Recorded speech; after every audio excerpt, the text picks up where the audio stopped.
Hi everyone! In this tip of the month, I'm talking trusting your feelings. And what I mean by that is, maybe it sounds a little bit vague, but what I mean by that is the following. I often get asked two different questions that have to do with the same topic. First of all, I get asked sometimes, like, when do I follow my trainer's advice and when should I follow my own feeling? I think that, is a very good question, and there is not one straight answer for that. But I will try and explain that today in this video.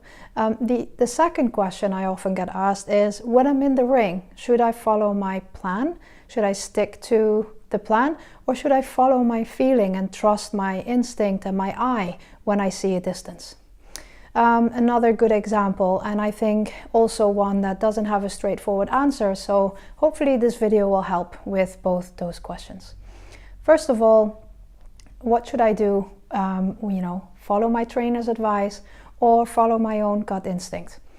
I would say the following. First of all, let's assume that your trainer is more experienced than you are and really wants the best for you, wants you to grow, learn and improve.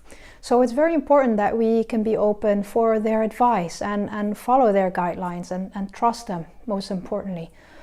However, on the other hand, I also think it's very important that we can trust our own feeling. And what I mean by that is the following. For example, when your horse is not 100% or is not feeling the same like it is usually, or is not jumping the same like it is usually, that too is an important instinct, a certain feeling that we should really be able to follow and trust as well.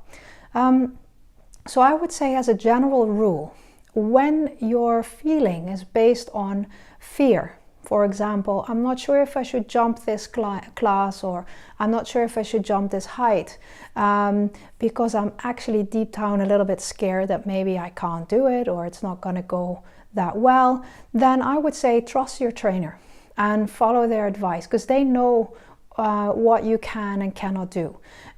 So when that feeling is based on fear, trust that and get through that anyway, because that you can only grow outside of your comfort zone. However, when your feeling is based on an instinct you get, and that is hard to describe in words. It's a feeling you get from your horse, even though it might seem like it's sound, it's trotting normally, but you still feel that something is off. Probably you're right. And I would say follow that feeling and trust it, because you might have had several instances where you also felt this way, and if that was a good feeling or a good instinct, then trust this one as well. Because in the end, you're the only one, or you're the one that knows your horse best. And when you're in the ring as well, you are the one that has to make the decisions, and you're responsible in the end. So I would say also be able to trust and learn to feel or tune into that instinct and do something with it. Don't be afraid to stand up and say something is off, I don't trust this. Let's further explore this. So that hopefully is one answer for the first question. The second question, what should I do in the ring? Should I stick to my plan?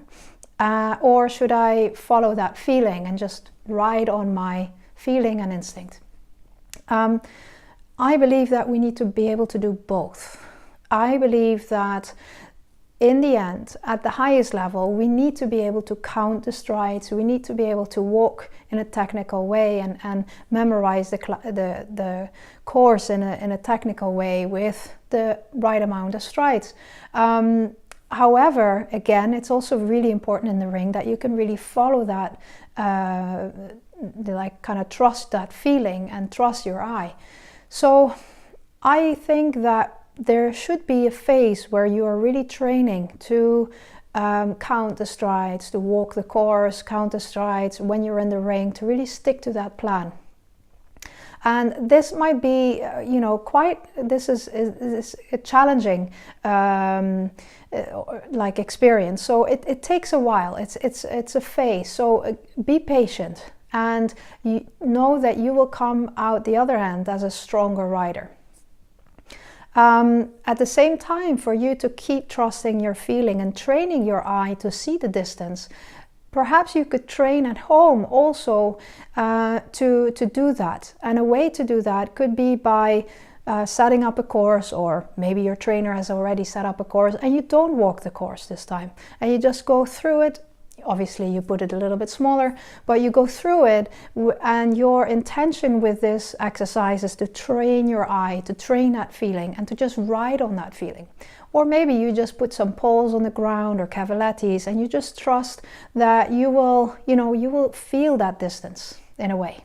So train both, that you at some point in your riding career are able to do both. You can have a very clear plan, and whenever necessary on course, you can also trust your feeling and go with that instinct. So hopefully these two answers are going to help you to trust your feeling a little bit more, to maybe even cultivate that feeling and trust in yourself more, because in the end, you know what's best for you. Hopefully that will help you further in your riding and riding career. Now, I really hope this helped for you today. This tip of the month was helpful.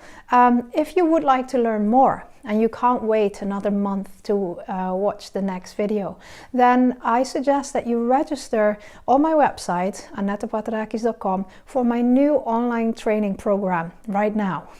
If you register today, you will get a 10% discount on the launch price, and it will be a fantastic online training course that you can kind of follow yourself. You can go through the steps yourself, and each lesson will start with a video like this one to learn about a specific topic, and then there will be exercises that you can go through and you can repeat and you can use wherever you are, whenever you need them.